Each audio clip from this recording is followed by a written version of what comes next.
Del Evangelio de Marcos.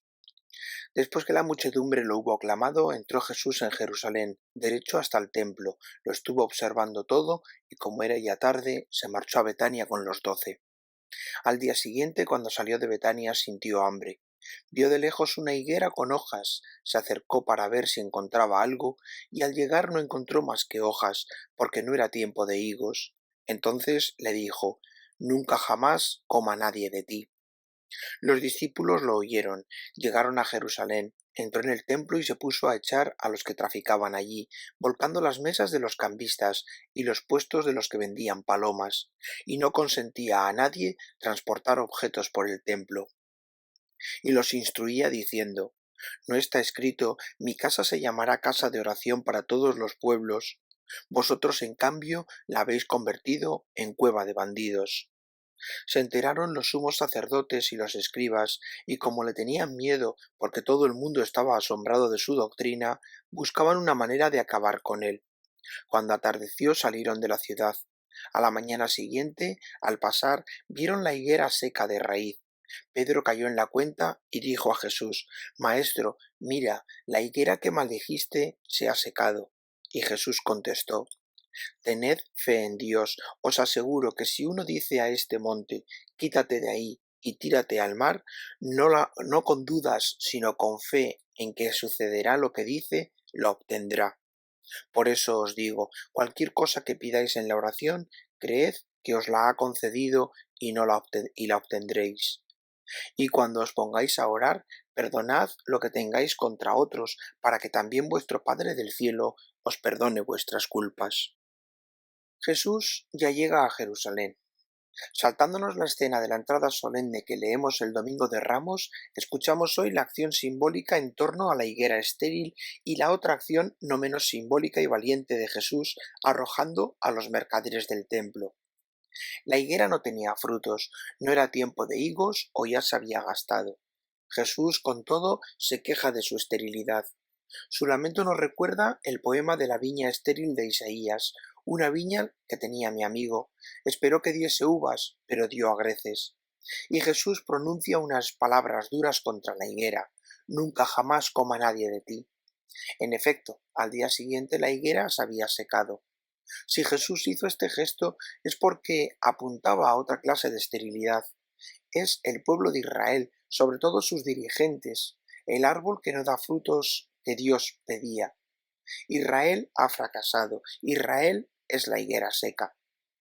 En medio del episodio de la higuera, entre su inicio y su conclusión al día siguiente, Marcos coloca la escena del templo y el gesto violento de Jesús. También aquí no había motivo evidente para la ira de los mercaderes.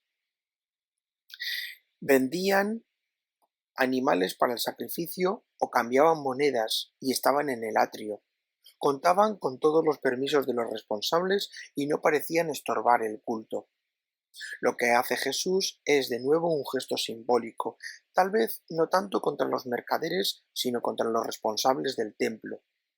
Lo que anuncia es la hipocresía del culto hecho de cosas exteriores, pero sin obras coherentes en la vida.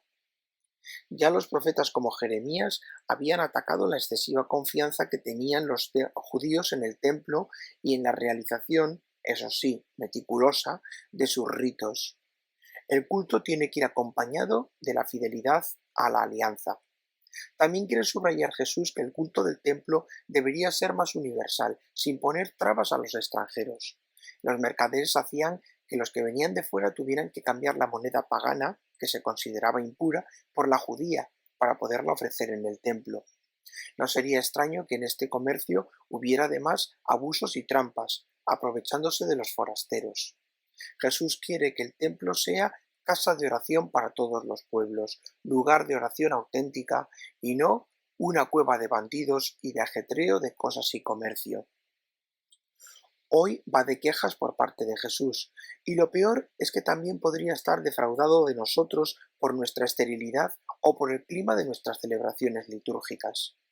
Se podría decir de nosotros, de cada uno y de la comunidad, que somos higuera estéril. Valdría la pena que hiciéramos un alto en nuestro camino y nos dejáramos interpelar por Cristo, porque sería triste defraudar a Dios no dando frutos o dándolos de escasa calidad. El aviso lo irá repitiendo Jesús en días sucesivos, por ejemplo con la parábola de los viñadores, que no hacen producir el campo arrendado. No podemos contentarnos con pensar que los que se sientan en el banquillo de los acusados son los israelitas. Somos también nosotros en la medida en que no demos los frutos que Dios espera. Nuestro examen tendría que dirigirse también a nuestra manera de realizar el culto.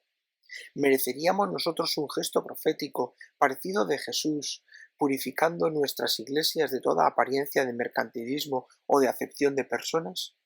Él quería que el templo fuera casa de oración para todos y que no se contaminara con intereses y negocios, ni siquiera una barrera para otras culturas o nacionalidades.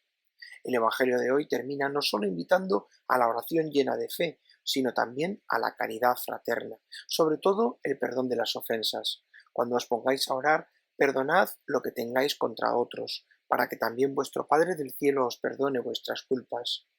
Es lo que cada día decimos en el Padre Nuestro, una de las peticiones más comprometedoras que nos enseñará Jesús.